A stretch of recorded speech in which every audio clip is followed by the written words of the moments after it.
Kipindi tulichokuwa nacho ni kipindi nchi yetu inaelekea katika uchaguzi mkuu. Tarehe 29 hapo ya mwezi huu ni siku ya uchaguzi mkuu wa nchi hii. Wanakwenda kuchaguliwa madiwani, wabunge, kadhalika uchaguzi wa rais.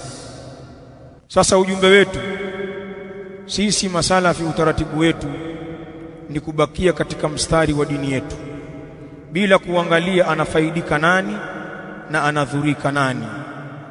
Utaratibu wetu sisi wa da'wa hii ni kubakia katika mstari wa Qur'an, kitabu cha Allah, na sunna za Mtume sallallahu alaihi wa alihi wasallam, na njia waliopita as-salafu salih. Hatuangalii atadhurika nani, atafaidika nani. Maana dini yetu misingi yake ni misingi inayofaa kwenye kila zama na kila mahali. Ujumbe wetu ni huu ambao khatibu ameutoa, ujumbe wa kusisitiza amani na utulivu katika nchi yetu. Sisi hatuko tayari kuona utulivu huu tuliokuwa nao katika nchi hii ukichezewa au ukiwekwa rehani, na hili ni kwa maslahi ya sisi wananchi wenyewe. Inawezekana kuna baadhi ya watu wenye madaraka, labda madaraka yale kwa njia moja au nyingine yamepungua au waliyakosa, wanaona potelea mbali, kuliko nikose wacha tukose wote.